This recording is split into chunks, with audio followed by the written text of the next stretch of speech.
Selamat datang di channel Pemuja Malam. Jangan lupa like, share, and subscribe ya. Terima kasih. Chapter 33. Putri pertama sahabat. Sabar ya, ucap Raffi. Tak berapa lama datanglah dokter dan beberapa suster untuk mengecek keadaan Aurel. Bukaannya sudah lengkap, kita mulai sekarang ya, ucap dokter memberi aba-aba pada Aurel untuk melakukan persalinan sekarang. Ayo, tarik nafasnya, lalu keluarkan perlahan ya, ucap dokter. Sakit yang, ucap Raffi meringis. Huh. Aurel terus mengejan sekuat tenaganya dengan mencengkram tangan Raffi sekuat mungkin. Ayo Bu, sedikit lagi, ucap dokter lalu memberikan aba-aba lagi. Aku gak kuat, ucap Aurel lirih, nafasnya sudah terengah-engah. Sayang, sedikit lagi, ayo demi anak kita. Kasian, dia sudah ingin bertemu kita, ucap Raffi sambil mengecup kening Aurel. Ayo Bu, sedikit lagi, ucap dokter. Hah, teriak Aurel sekuat tenaganya. Sakit, teriak Raffi tak kalah kencang dari teriakan Aurel karena tangannya dicengkram kuat oleh Aurel.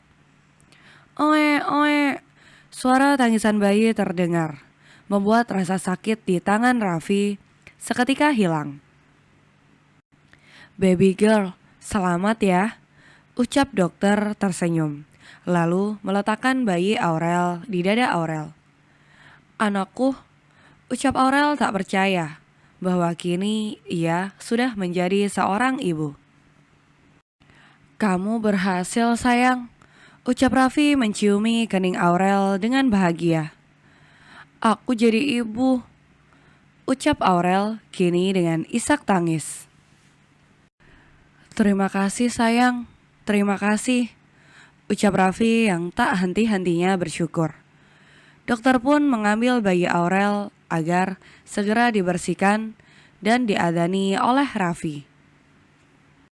Sebelum akhirnya nanti akan masuk ke dalam inkubator dulu untuk beberapa saat karena mengingat usia kandungan Aurel yang belum matang sempurna.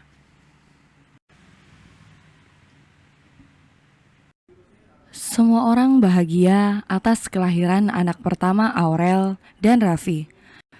Tak terkecuali Ariel. Ia sangat antusias saat melihat bayi mungil berjenis kelamin perempuan yang tengah berada di gendongan sang mama tersebut. Mah, Ariel pengen gendong, rengek Ariel manja kepada Adele hingga membuat semua terkekeh melihatnya. Kapan kamu kasih mama yang kayak gini, huh? Ucap Adele yang bertanya, bukan menjawab. Mama, ucap Ariel cemberut karena pipinya terasa sangat panas mendengar godaan sang mama. Secepatnya ya, ucap Bian mengedipkan sebelah matanya pada Ariel hingga membuat Ariel semakin merona. Apaan sih kamu, Bih? Ah, ucap Aurel pura-pura kesal hingga membuat semua tertawa. Oh iya Rel, siapa namanya? Tanya Ariel kini berpindah duduk dekat Aurel, sedangkan Raffi dan Bian duduk di sofa. Entahlah, kami belum nyiapin nama, karena aku pikir bayinya laki-laki, makanya kami hanya nyiapin nama anak laki-laki, ucap Aurel yang memang salah menduga. Gimana kalau Aura? Ucap Ariel memberi saran. Kan pas tuh, Aura gabungan nama kalian berdua, sambungnya dengan senyum mengembang. Boleh juga, namanya juga cantik, ucap Raffi setuju. Oke deh, aku juga setuju, ucap Aurel senang karena kini ia yakin bahwa Ariel benar-benar sudah merelakan Raffi untuknya. Baby Aura, sini sama kakak, Ucap Ariel langsung mendekati Adele yang masih menggendong baby Aura. Kakak, ucap semua orang. Menolak tua loh, gak pantas banget dipanggil kakak. Tante Ariel itu lebih pas, ucap Aurel.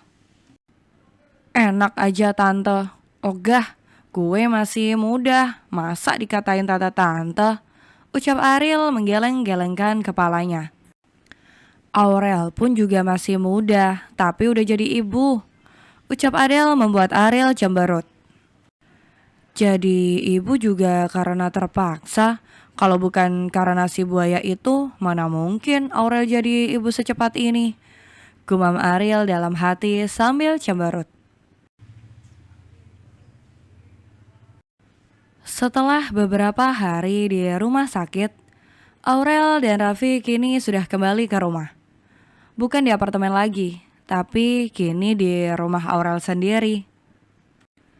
Mereka akan tinggal sementara waktu di sana, sebelum akhirnya mereka akan menetap di luar negeri.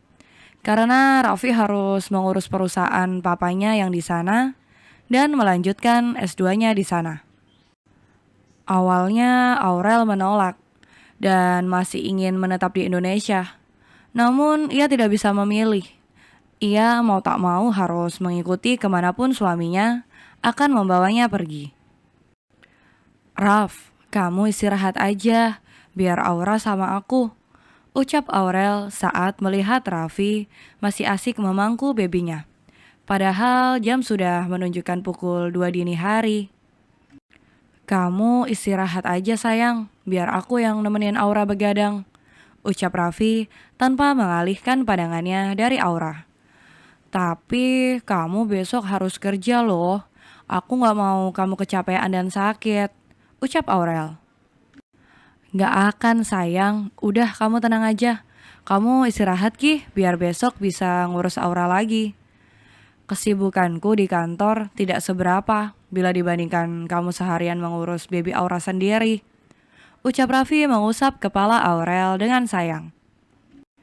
Mereka memang memutuskan untuk tidak menggunakan jasa pengasuh. Karena Aurel sendiri yang ingin mengurus Aura sampai dia besar dengan tangannya sendiri. Lagi pula masih ada sang mama dan pelayan di rumah yang bisa membantunya saat ia harus mandi atau ke kamar kecil. Ya udah, aku tidur ya, ucap Aurel dibalas anggukan oleh Raffi. Aura, cepet bobok sayang ya, kasihan papanya. Jangan diajak begadang terus, ucapnya lagi sambil mengecup kepala baby Aura. Hari demi hari berlalu dengan begitu cepat. Kini Bian pun sudah mulai bergabung dengan kedua kakaknya di perusahaan keluarga Pranata. Sebenarnya Dimas dan Arya sudah memiliki perusahaan sendiri. Namun mereka masih tetap bekerja sama untuk terus mengembangkan perusahaan yang telah didirikan oleh Adi dari nol. Maka dari itu, mereka lebih mementingkan perusahaan Pranata daripada perusahaannya sendiri. Bukan karena apa, tapi karena Adi yang menginginkannya. Adi hanya mau Pranata Group akan selalu jaya hingga nanti cucu-cucunya besar, bahkan cicit, dan setelah cicitnya. Dimas dan Arya yang memang sangat menyayangi keluarganya dan mengingat pedoman keluarga Pranata, yaitu tentang pentingnya kebersamaan.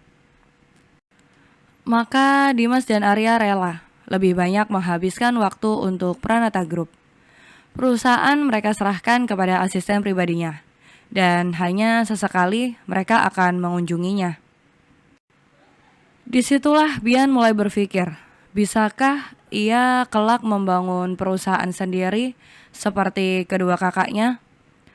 Atau malah ia akan mengembangkan bakatnya di dunia musik sambil terus mengelola perusahaan?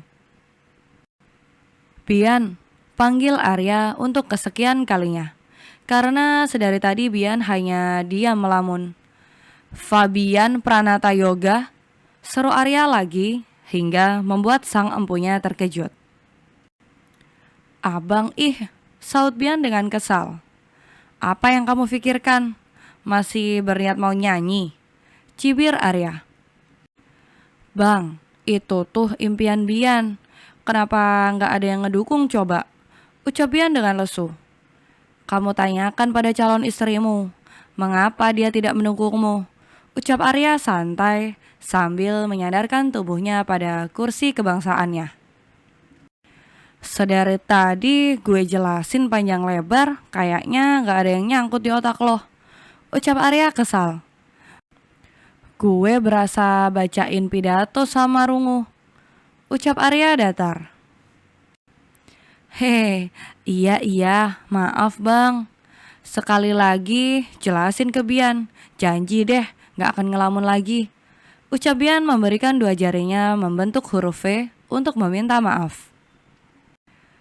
Dengan sabar, akhirnya Arya kembali menjelaskan semua tentang hal-hal dan pekerjaan yang akan Bian lakukan selama awal bergabung di perusahaan ini. Jam berapa sih ini? Ucap Ariel menguap sambil mengucek kedua matanya karena ia baru saja terbangun dari mimpi indahnya. Yang bener aja, ini udah jam segini. Ucap Ariel terkejut saat melihat jam, ternyata sudah hampir jam 7 malam. Cier, gue tidur lama banget berarti ya. Gumam Ariel sendiri, lalu ia segera berlari menuju kamar mandi dan bersiap. Karena ia ada janji dengan Fabian jam 7 malam di kafe milik Fahmi. Kalau gue mandi, waktu gak cukup. Kalau gak mandi, masa gak mandi sih mau dinner sama doi? Gumam Ariel bimbang di depan kaca kamar mandi. Setelah beberapa saat bergelut dengan pikirannya, akhirnya Ariel memutuskan untuk tidak mandi. Ariel langsung memilih baju yang akan ia gunakan. Tak lupa, ia menyemprotkan parfum sebanyak mungkin, agar tidak ketahuan bahwa ia tidak mandi. Biarlah, meski gak mandi asalkan wangi. Gumam Ariel cekikikan, lalu segera melenggang pergi ke kafe yang telah ia janjikan dengan Bian. Bersambung.